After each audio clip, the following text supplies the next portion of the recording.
Welcome back, guys, to another episode of Bastard Bonds. And today we have to try and figure out how to get Vanessa back. I think maybe we get another roll after each mission or something. We're going to do a mission anyway and find out if that's it. Where are we going to go, though? That is the question. You know what? I kind of want to check out up along the coast here, maybe. What have we got? Young Trail, Ash-Caked Archive. Let's go to the Ash-Caked Archive and see what this holds. This old archive is holding up fairly well, despite some obvious charring on the outside walls. Let's check it out. So the party we're running today is Patch, Grieve, Darian, and Beto. We might...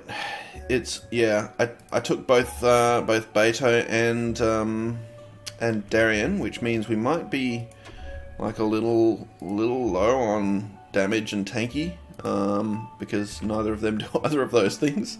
But I'm kind of hoping that we can get some levels and pump out some manpower from them. Is there anything to be found?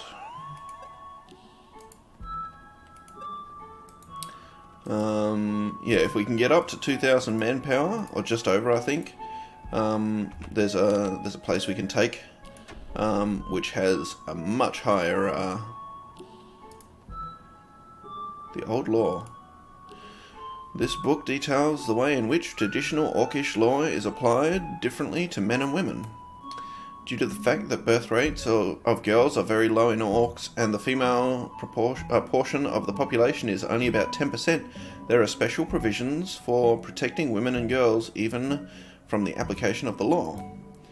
Any Orc woman who is capable of producing children is granted immunity to any legal reprimand that could influence her ability to produce and raise said children. This includes, but is not limited to, incarceration, execution, and most forms of capital punishment. In all such cases, an Orc man must serve the punishment in proxy. The man selected will be one deemed important to the woman so as best to punish her for the indicated offence. An Orc woman retains this legal immunity for as long as she is capable of and willing to have more children. Any Orc woman who has raised 2 daughters to adulthood shall enjoy this immunity for the rest of her life, regardless of her childbearing choices. In order to facilitate the birth of girls, any male children may, at the mother's option, be surrendered permanently and without penalty to military training schools where they will be raised to be productive members of Orc society. A monetary compensation will be provided to the mother for children surrendered in this fashion. Any boy or man whose actions directly or indirectly cause a woman to suffer death or damage to her ability to bear children shall suffer death as punishment.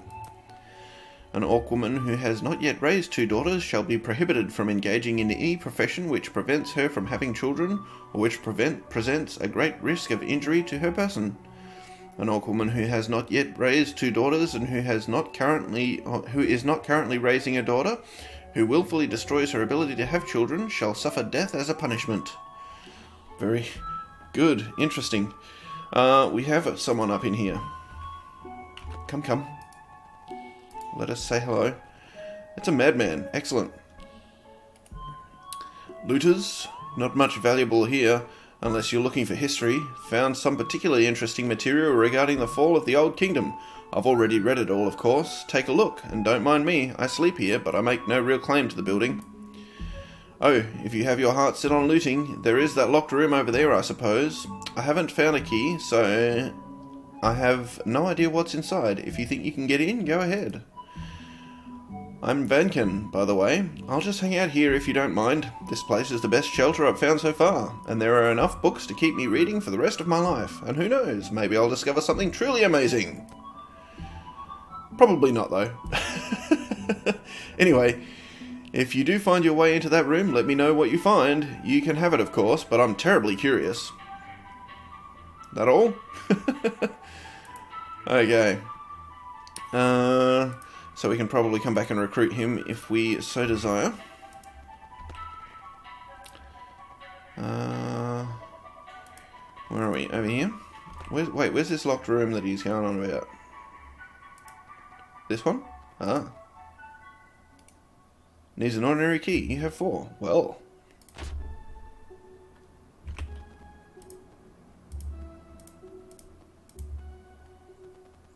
Okay, a couple chests in here. We have something. Sumptuous garden. We've had one of those before. And salvage mantra. We've had one of those before too.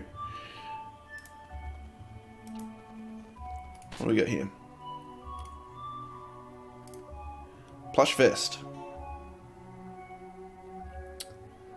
Warding 30.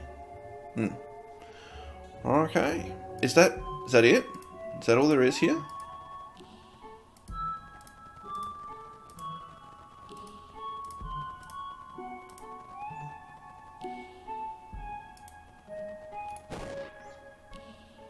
Yeah, get some warmth in here, buddy.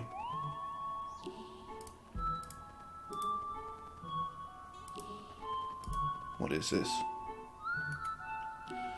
This is not a formal printing so much as the ravings of a frantic author. He is detailing the beginning of a civil war on Lukatt. In response to the contentious issue of Glamig's responsibility for the Burnfoot March, an orc named Luke Beauregard was sentenced in proxy. Most people were insulted by this gesture. He was largely unknown and thus deemed to be of minimal worth to the Queen, and the fact that a proxy was given as a tacit admission of guilt. The populace became restless, and Queen Glamig Kosova was eventually beaten to death by an angry mob that arose in the capital. Many assumed that Spartal would arise to fill her position, but he had disappeared entirely, and the nations of Tsarath and Crest were now flooding in, both trying to gain power in the unrest. The author of these missives also details a dramatic increase of disappearances at sea, with the tides growing progressively less hospitable. The author speculates that Tsarath is somehow responsible for this, but fails to explain exactly how. Good. It looks like that's about all there is to find in here, unless I want to spend the rest of the episode reading books, which we don't really. So we're going to leave and find somewhere else to explore. Like maybe the Young Trail. This forest trail is littered with young growth, as though it was cleared within the last several years.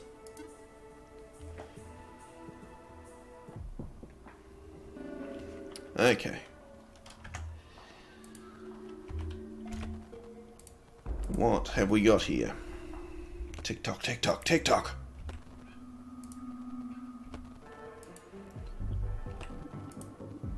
You know, the further I go without seeing anything, the more nerve-wracking it becomes. Okay, there's a guy without a head and without clothes. There's also something with antlers.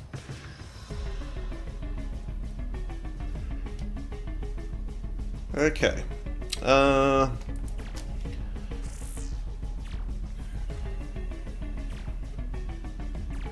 he double ran. He ran and then ran again. Beto. What have we got? Dulahan and a Wendigo. Let's attack the guy without clothes first, eh? Seems like he might be a softer target.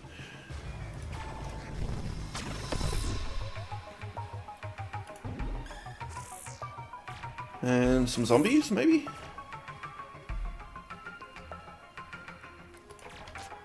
Missed again? Come on! You've got my Luxic lens! Oh no, the Sapphire, not Luxic lens. Sapphire. Fumbled? Gosh! Come on, guys! I know it's been a while since you've been out in the field, Beto, but that's how you do it.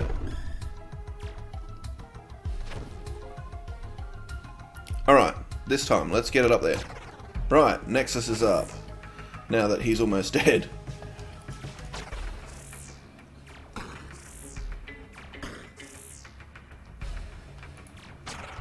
Alright, he's down.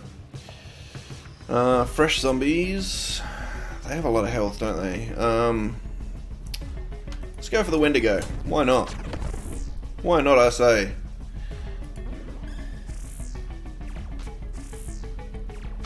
If we can get Nexus up on the Wendigo.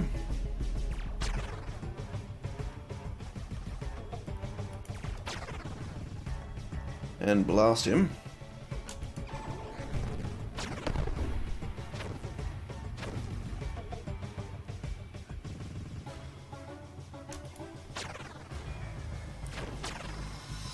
Get him focused down here. There we go. Can you see the fresh zombies? You can. Let's go for that one first.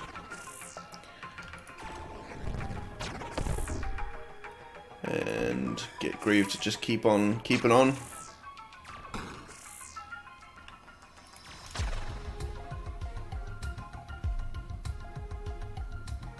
Yeah, the fresh zombies have a lot of health. And I don't have a great deal of damage as it stands.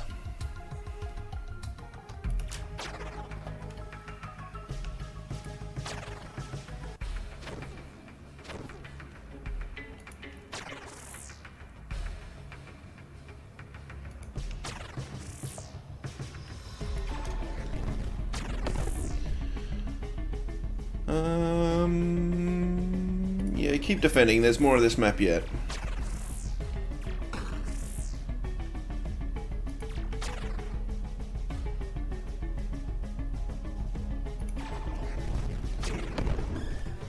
Alright.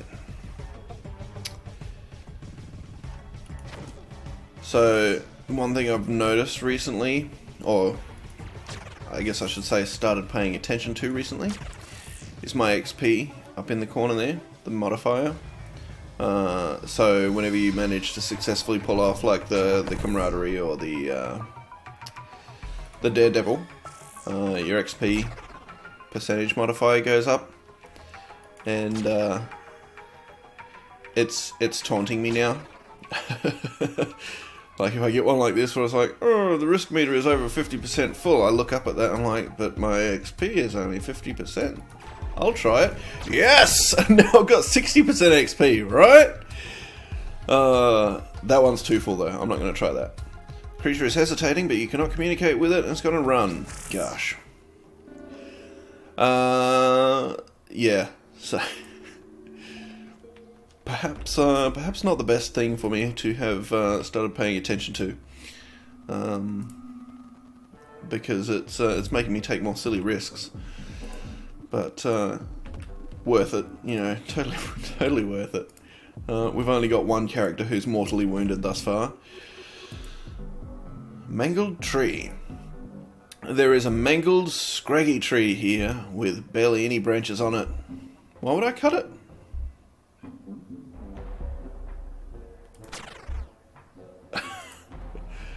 Oh, we got a warped branch. Okay, it's cool and all, but you know, I've got that already. Okay, what have we got? We've got a room down here. And things. A room and things.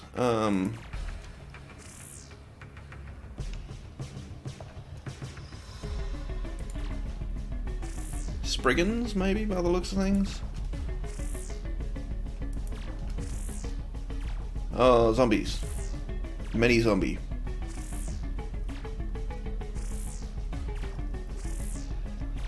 So, when you get your blast skill up high enough, you start doing AoE damage. Man, I wish I had that right now.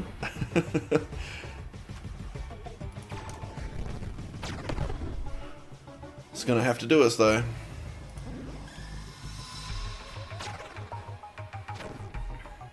Be strong, Grieve. Like, as long as Grieve is the one being attacked, then, yes. As long as Grieve is the one being attacked, then I really don't have that much to worry about. Like, he does pretty good work. The only time I've really been worried for him recently was with that Storm Witch and the two Phantoms, because they were dealing quite a lot of damage and he wasn't managing to block all of it. But other than that, like, I mean, surrounded by 6 zombies, not a problem. Grieve is boss, man. But I think it would be good to get Gamagar. He can see that one. I think it would be good to get Gamagar some points in ward as well as in guard, because then he would be a much better all-round tank like Grieve is, and he could also heal like Grieve does as well, which will definitely come in handy. And then I can swap them out. Like at the moment, I probably wouldn't want to take Gamagar instead of Grieve, simply because he doesn't have the healing and he doesn't have the ward to protect against magical attacks. Like, I can't imagine having had Gamagar in that Burnt Earth Coven facing that Storm Witch, because all of those attacks from like the boss and the 2 Phantoms, they're all magical attacks. So to have had Gamagar in that situation where he can't block as effectively against the magical attacks and he can't heal at all with his guard, yeah, wouldn't have. I think it would have been a very, very different outcome if that was the case.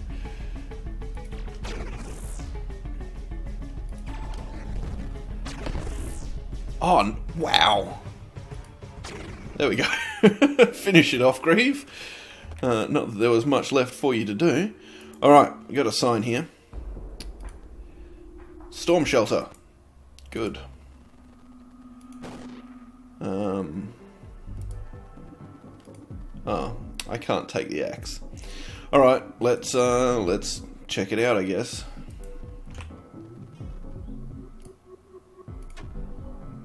Oh, hello. You should light a fire, it's cold in here. Neonate. This man is dressed in rags, his eyes are sparks of bloody red, and his lips are pulled taut by large fangs. It is very obvious that he is a vampire. Good. Got through all them zombos, did ya? Cute. He turns his head and spits on the floor, then adjusts his crotch, blatantly sizing you up. Well, I won't mess with you. If you're taking this road, you must be heading east, right? Frico controls the path heading that way. Lucky for you, Frico and I, we're real good. You want to see Frico? I can get you in. Hell, it's why good old Burn is here, to guide folks like you to his frilly magnificence. I gotta wait here till someone wants to go, so tell me if you're in.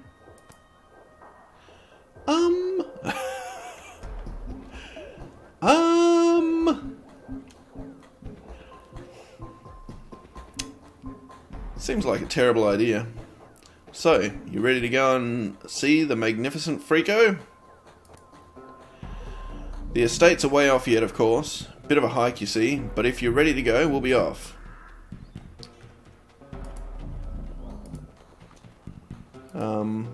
I assume that means we go and see the magnificent Frico.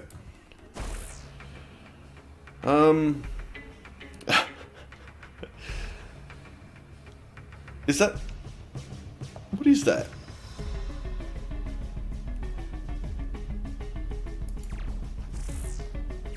What is that? For a minute there I thought it was another Storm Witch, but I don't think it is. Ouch! Gosh! Let's get rid of this Wendigo. Ain't nobody got time for that. Ouch. Ward paying off. Okay, let's get Nexus up on the Wendigo. Missed. Dang it. Okay, can Grieve have a turn, please? Because with all of your fleet moves, he's getting beaten on and he hasn't even defended yet.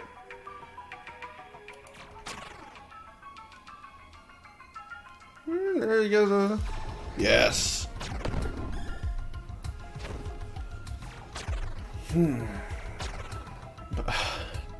Gee. He's got to suffer through a lot more hits yet before he gets to guard. There's the Wendigo down at least. Who are we going to target next? The Dullahan, I think. You need to be closer though. He tripped over his own feet. Alright. Oh, I shouldn't have done that. That was way too high. I didn't even check.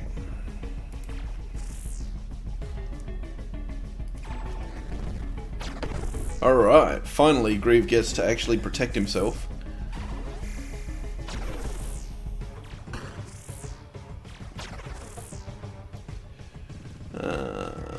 Yeah, the Dullahan.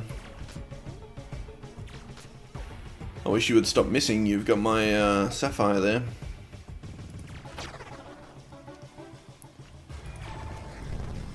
Look at that XP modifier going up. How is he not dead yet? Made him square in the face with a big old fireball. Missed again? Come on! Bumbled. Bumbled. Bumbled. Alright. Kill him, please. There we go. Grieve defend.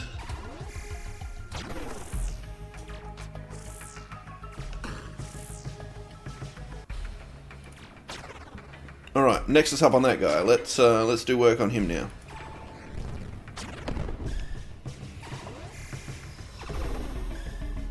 That ward is so paying for itself 10 times over.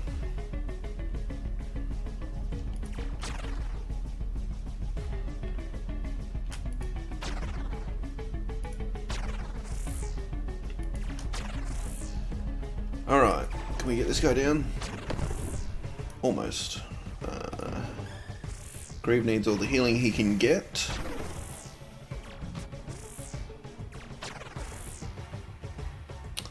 And he's going to have to move.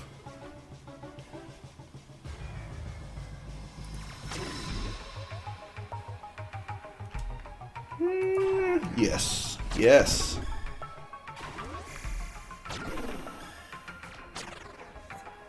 Okay, let's get Nexus up on this guy.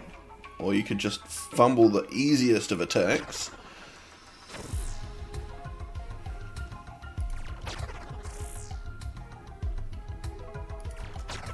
Alright, start the blasting.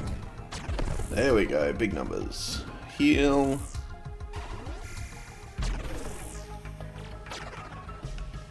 I still don't even know what that thing is down there, but it's not it's not having much luck against Grieve up here. Yes, okay. Man, Patcher's doing good work with his Daredevil pulls.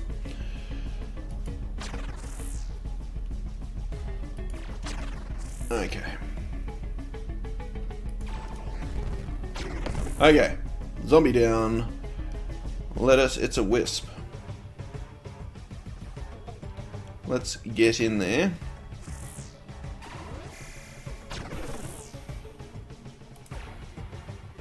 I had to move Grieve closer so that I can bring Darian and Beto, come on, up in range.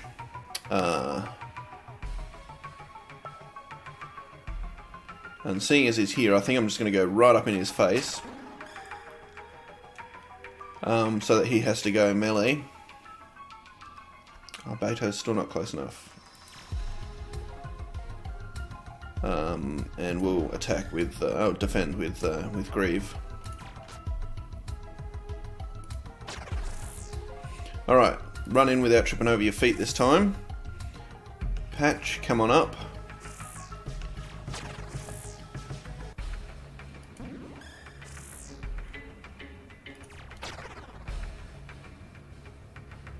Oh, wow. Oh. So that the Wisp didn't have much at all. Health. Alright.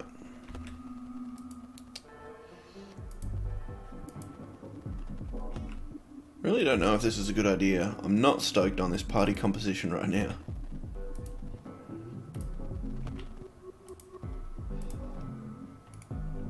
There are a few unbroken bottles remaining in this dead man's satchel.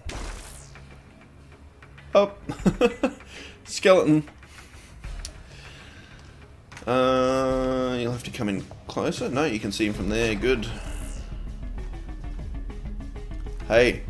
Hey guys, I just found out, I just discovered, no doubt someone's going to tell me 2 episodes back when I'm complaining about not being able to see through the wall. I just found out if you press control you can see through the wall. Okay, who we got? Beto. And Blasty Blasts. We'll get him to defend even though... oh no, that was a good call because he's not full health, so... Okay, Elixir Vitae. 500 healing. I don't even have anyone with 500 health. And we've got this one as well. What's this? Wine Tincture, which is... yeah, we've got one of those already. We've never used it.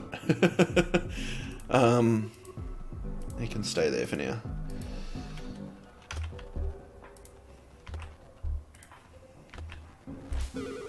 Oh, area secured. Well, let's leave then. Alright, we've got some levels to 194% experience. That was nice.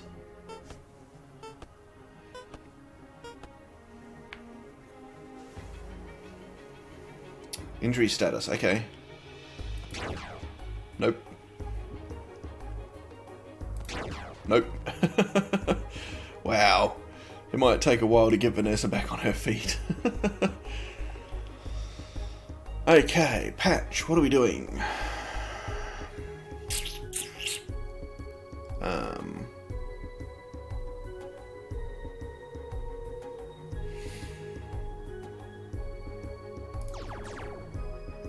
Yep. No. Yep. I think maybe we'll start stacking Blast again from here on out with Patch, just to keep him relevant with the tougher enemies that we're going to start encountering. Grieve, we're going to continue stacking Labour for him. Darian, of course, is just our thwart beast, and he just unlocked Shrewd, which means he has a lot more success with ransom attempts. And we've got 2 points to put into Beto, and we want to get that. Yes, yes. But he is he's neutral, so he's only going to be contributing his first stat, which is Labour. So we want to try and stack that more now.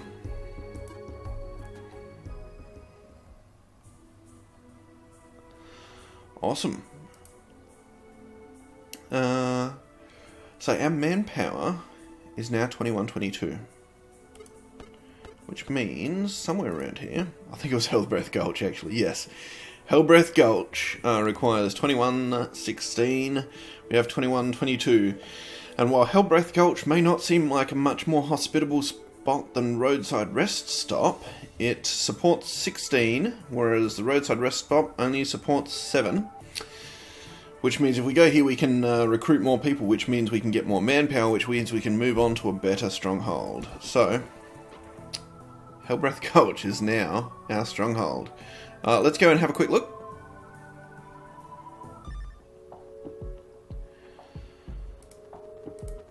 Okay. Anyone Anyone for a dip in the hot tub? Okay. So how are we looking here? So, yeah, our manpower is 2122, our upkeep is 2116, which means our surplus is only 6. But we only need 400 surplus manpower to be able to recruit someone else now. So it shouldn't be too far away now that we're focusing on manpower before we can get someone else up in here. But that's going to call it for the episode today, guys. Thank you very much for watching. As always, I really do appreciate it. If you did enjoy the episode, please go ahead and leave a like for me, and I hope to see you guys in the next episode.